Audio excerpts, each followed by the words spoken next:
ഇന്ന് കർക്കിടകം 1 രാമായണ മാസാരംഭം. നല്ലത് മാത്രം പ്രതീക്ഷിച്ചുകൊണ്ട് ശുദ്ധമായ മനസ്സും ശരീരവും സമർപ്പിച്ച് രാമായണ പാരായണം ചെയ്യുന്ന പുണ്യമാസം. ഹലോ ഗായ്സ്, ഇന്ന് രാവിലെ തന്നെ എണീറ്റ് വീട്ടിന് ചുറ്റുമുള്ള അമ്പലങ്ങളിലേക്ക് പോയി. ആദ്യം തന്നെ പോയത് വീടിനടുത്തുള്ള കോട്ടപ്പങ്കാവ് ക്ഷേത്രത്തിലായിരുന്നു.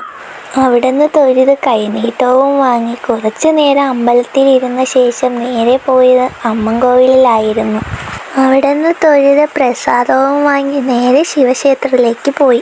ചിരപുരാതനത്വവും ദക്ഷിണ കേരളത്തിലെ ഏറ്റവും വലിയ ലിംഗപ്രതിഷ്ഠയുള്ളതും ഒരേ കോവിലിനുള്ളിൽ കിഴക്കും പടിഞ്ഞാറുമായി ജഗത്പിതാക്കളായ ശ്രീ മഹാദേവനും ശ്രീ പാർവതീദേവിയും കുടികൊണ്ട് നിലകൊള്ളുന്നതാണ് പരതന്നൂർ ശിവക്ഷേത്രം.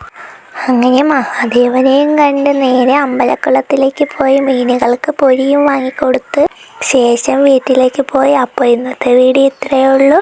ഇന്ന് സപ്പോർട്ട് കൂടി ചെയ്യണേ.